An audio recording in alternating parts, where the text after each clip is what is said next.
Welcome to sauce TV. నేను మీ ఆబిద్ హుస్సేన్. రాజకీయ పార్టీలు ఎంతో ఉత్కంఠగా ఎదురు చూసినటువంటి సమయం వచ్చేసింది. మొత్తంగా మొత్తానికి ఈసీ అయితే ఎన్నికల షెడ్యూల్ను ప్రకటించింది.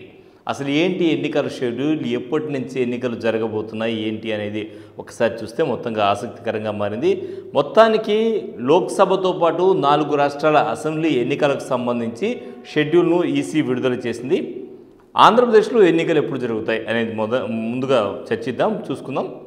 సరే, ఆంధ్రప్రదేశ్లో ఎన్నికలు ఎప్పుడు జరుగుతాయి అనేది ఒకసారి తీసుకుంటే ఏప్రిల్ 18వ తేదీ నోటిఫికేషన్ విడుదలవుతుంది. నామినేషన్లకు దాఖలకు చివరి తేదీ తీసుకుంటే ఏప్రిల్ 26వ తేదీ. ఎన్నికలు వచ్చేసి మనకు 13వ తేదీ మే 13, 2024 ఎన్నికలు జరుగుతాయి. ఫలితాలు జూన్ 4వ తేదీ విడుదలదే. మొత్తంగా తీసుకుంటే ప్రధానంగా మనకు ఉండేటువంటి అంశాలు తీసుకుంటే ఇవే అన్నమాట. సో ఒకసారి చూస్తే ఈరోజు ప్రెస్ మీట్ పెట్టి 18 ఏప్రిల్ ఏదైతే ఉందో ఎన్నికల నామినేషన్లు వేసుకునేటువంటి అవకాశం కల్పించింది. సో డేట్ ఆఫ్ పోలింగ్ మాత్రం 13వ తేదీ ఉంటుంది. కౌంటింగ్ విషయం తీసుకుంటే 4 జూన్ 2024.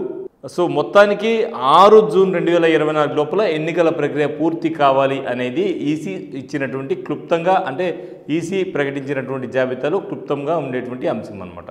ఇకపోతే దీనికి సంబంధించి అంటే ఎన్నికల ప్రక్రియకు సంబంధించి తాత్కాలిక ఉద్యోగులు అలాగే వాలంటీర్లు కొంచెం దూరంగా ఉండాలి, వాళ్లకు విధులు కేటాయించవద్దని స్పష్టమైనటువంటి ఆదేశాలు అయితే ఈసీ జారీ చేసింది. అదేవిధంగా ఈ ఎన్నికలకు నిర్వహణకు ఎంతమంది సిబ్బంది ఉండాలి ఏంటి అనేటువంటి వివరాలు కూడా ఈసీ ప్రకటించింది. ఒకసారి ఆ వివరాలు చూద్దాం. దేశవ్యాప్తంగా తీసుకుంటే 1,50,00,000 మంది సిబ్బంది ఈ ఎన్నికల విధుల్లో పాల్గొనబోతున్నారు. 55 లక్షల ఈవీఎంలు వినియోగిస్తూ ఉన్నారు. దేశవ్యాప్తంగా 10,50,000 పోలింగ్ కేంద్రాలని ఇప్పటికే ఏర్పాటు చేయడం జరిగింది. దేశవ్యాప్తంగా అంటే ఎన్నికల కోడ్ ఏదైతే ఉందో ఎన్నికల కోడ్ అమలుకి వచ్చినట్టు తెలియజేసింది. దేశవ్యాప్తంగా తీసుకుంటే 1,82,00,000 మంది యువత ఈసారి అయితే తమ ఓటు హక్కును కొత్తగా వినియోగించుకోబోతున్నారు. అదేవిధంగా మొత్తానికి దేశవ్యాప్తంగా ఉండే ఓటర్ల సంఖ్య చూస్తే 97 కోట్లు అన్నమాట. అలాగే సివిజిల్ యాప్ ద్వారా ఓటర్లు ఏదైనా తమకు అభ్యంతరాలు ఉంటే ఫిర్యాదులు చేసుకునేటువంటి అవకాశం సివిజిల్ యాప్ ద్వారా కలిగించింది. ఇక ఎన్నికల విధులకు దూరంగా వాలంటీర్లు ఉండాలి. అలాగే తాత్కాలిక ఉద్యోగులు ఎవరైతే ఉన్నారో తాత్కాలిక ఉద్యోగులు కూడా ఎన్నికల విధులకు దూరంగా ఉండాలని ఈసీ ప్రకటించడం జరిగింది. ఇటీవల జరిగిన ఎన్నికల్లో 3,400 కోట్ల ఆస్తుల్ని జప్తు చేశామని కూడా చెప్పడం జరిగింది. టీవీ, సోషల్ మీడియా ప్రకటనలపై అధికారులు నిరంతరం పర్యవేక్షణ జరపాలి అని కూడా తెలియజేసింది.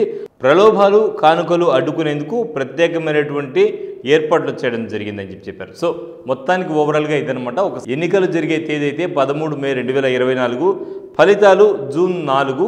సో మొత్తానికి ఈ ప్రక్రియ అంతా జూన్ 6వ తేదీ లోపల క్లోజ్ అయిపోవాలి. ఇది ఎన్నికల సంఘం ఈరోజు జారీ చేసినటువంటి ఎన్నికలకు సంబంధించినటువంటి వివరాలు. సో ఇది ఇవాల్టి స్పెషల్ స్టోరీ.